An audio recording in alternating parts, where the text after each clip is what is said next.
بسم اللہ الرحمن الرحیم اللہم صلی علی محمد و علی آل محمد و بارک وسلم و صلی علیہ۔ دوستو، سورۃ یاسین شریف کا وظیفہ آج آپ کی خدمت میں لاؤں۔ انتہائی کم محنت اور رزلٹ بہت اچھا۔ آپ کو مہینے میں صرف ایک مرتبہ یہ وظیفہ پڑھنا پڑے گا اور پھر 29 دن آپ کی چھٹی۔ مہینے میں ایک مرتبہ آپ کو یہ وظیفہ پڑھنا ہوگا۔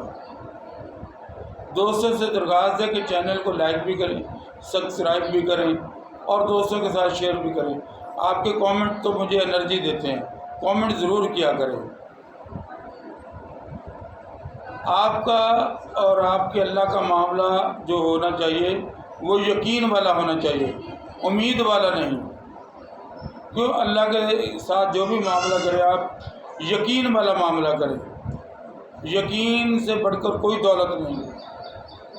جب آپ یقین کے ساتھ اللہ سے مانگیں گے تو اللہ ہر حال میں آپ کو دے گا۔ کیوں؟ وہ یہ جانتا ہے کہ میرا بندہ مجھے پکار رہا ہے، مجھ سے مدد مانگ رہا ہے، تو یقین کے ساتھ مانگ رہا ہے، لہٰذا میں اس کو دوں گا۔ کیونکہ ارشاد ربانی ہے کہ بندے کا جیسا میرے بارے میں گمان ہوتا ہے میں اس کے ساتھ ویسا ہی معاملہ کرتا ہوں۔ ایک تو اپنا گمان اللہ کے ساتھ اچھا رکھے اور یقین والا رکھیں۔ دوسری چیز جو آج کا وظیفہ ہے تو مختصر لیکن ہے بہت پاورفل۔ میرا خود کا آزمایا ہوا وظیفہ ہے یہ۔ چاند کی 14 تاریخ کا دن نکال کر 15ویں کی شب کو آپ نے سورہ یاسین تلاوت کرنی ہے، صرف 3 مرتبہ۔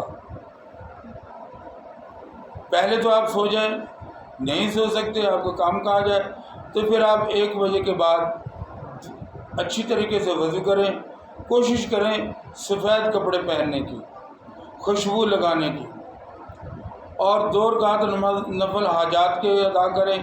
اس کے بعد مصلی پہ بیٹھے بیٹھے 3 مرتبہ اپنے سورۃ یاسین شریف تلاوت کرنی ہے۔ پہلی مرتبہ جب تلاوت کرنی ہے آپ نے اس نیت کے ساتھ کرنی ہے کہ اے باری تعالیٰ مجھے لمبی عمر دے، برکت والی عمر دے۔ آپ نے ایک دفعہ اس نیت کے ساتھ سورہ یاسین شریف پڑھ لی۔ جب آپ نے دوسری مرتبہ سورہ یاسین شریف پڑھنی ہے تو پھر آپ نے نیت کرنی ہے اپنے گھر میں خیر و برکت کے لیے اور پوری حضور کی امت کی خیر و برکت کے لیے۔ حضور کی امت سے جو دکھ ہے، پریشانیاں وہ دور ہو جائیں، اس نیت سے آپ نے دوسری مرتبہ سورہ یاسین شریف تلاوت کرنی ہے۔ 2 مرتبہ، تیسری مرتبہ جس وقت آپ نے سورہ یاسین شریف تلاوت کرنی ہے تو بالخصوص اس کو آپ نے یہ دعا کرنی ہے، اس نیت سے پڑھنا ہے کہ اللہ میری نسلوں سے غربت ختم کر دے۔ اگر آپ کے سر پہ قرضہ ہے تو اس کی بھی آپ نے نیت کرنی ہے کہ اللہ جو قرضہ ہے اس کے بھی تو بھی اسباب پیدا فرما۔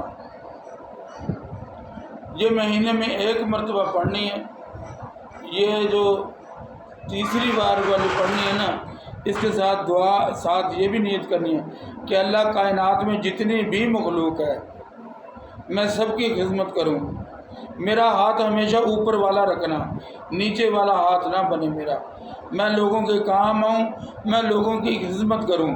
اس نیت سے آپ نے پڑھنی ہے تو اللہ تبارک تعالیٰ پہاڑ جس طرح قرضہ وہ بھی آپ سے اتار دے گا، اور بچوں کی شادیاں کرنی ہیں، بیٹوں کی بیٹیوں کی، مال و دولت کی کمی ہے وہ بھی ساری اللہ تبارک تعالیٰ پوری فرما دے گا۔ اور اس کے بعد 3 دفعہ پڑھنے کے بعد 100 مرتبہ آپ نے پڑھنا یا حی یا قیوم برحمتک استغیث۔ پھر آپ دعا کریں ایسے جیسے بچہ اپنی ماں کے سامنے روتا ہے، ایسے اپنے اللہ کے سامنے دعا کریں تو پھر دیکھیے گا آپ کے کام ہوتے ہیں۔ پھر دیکھیے گا کہ اللہ تبارک تعالیٰ آپ کو کیسے نکھارتا ہے، آپ کو کیسے اوپر لے کے جاتا ہے۔ آپ کا اور معاملہ اللہ کا ایسا ہونا چاہیے جیسا ماں کا اور بچے کا ہوتا ہے۔ کیونکہ ماں بچے کو تھپڑ بھی مارتی ہے نا تو بچہ پھر بھی ماں کی گود میں ہی جاتا ہے۔ سب دوست پڑھے لکھے ہیں، یہ سب باتیں جانتے ہیں۔ دعا لمبی سے لمبی مانگیے گا۔ جس وقت دعا مانگے حضور کی امت کو بالخصوص جو پریشان حال ہیں ان کے لیے دعا ضرور کیجیے گا۔ حضور کی امت جہاں جہاں بھی پریشان ہے، حضور کی امت کی وہ پریشانیاں دور ہوں۔ مجھ ناچیز کے لیے بھی دعا کیجیے گا۔ میری طرف سے اس عمل کی سب کو اجازت ہے۔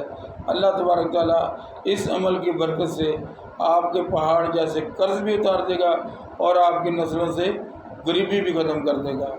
اللہ سے دعا ہے اللہ تبارک تعالیٰ میرے اور آپ کے معاملات اچھے کر دے۔ السلام علیکم ورحمۃ اللہ وبرکاتہ۔